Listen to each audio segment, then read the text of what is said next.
नमस्कार प्रेक्षकांनो. ठरलं तर मगच्या पुढील जबरदस्त प्रोमोमध्ये सायली आणि अर्जुनच्या हाती लागला मोठा पुरावा.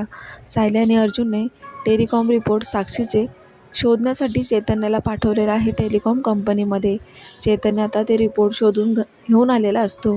आता त्या ओरिजिनल रिपोर्टवरून अर्जुन आणि सायलीला खात्री होते की म्हणजेच साक्षीने खुनाच्या रात्री ती रिसॉर्टमध्ये होती हे दाखवण्यासाठी हे रिपोर्ट खोटे बनवलेले आहेत.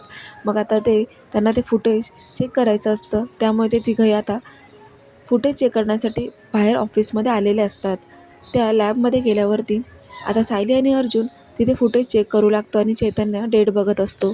त्याच वेळेला एक गोष्ट त्यांच्या लक्षात येते की साक्षीने 11 तारखेचं फुटेज हे 13 तारखेला दाखवलेलं आहे, कारण ती खुनाच्या रात्री रिसॉर्टमध्ये होती हे दाखवण्यासाठी ती खोटं बोललेली आहे. त्यामुळेच खूप जबरदस्त असा पुरावा अर्जुन आणि सायलीच्या हाती लागलेला आहे.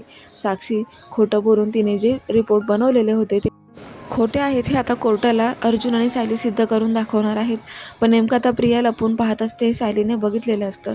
ती आतमध्ये येते आणि अर्जुनला सांगू लागते की बाहेर प्रियाने आपल्याला बघितले. आता ही खबर महिपतपर्यंत जाणार, त्यामुळे अर्जुनला धक्काच बसतो. तर आता कसं याच्यामधून मार्ग काढणार अर्जुन आणि सायली हेच आपल्याला पाहायचे. पाहत राहा ठरलं तर मग. धन्यवाद.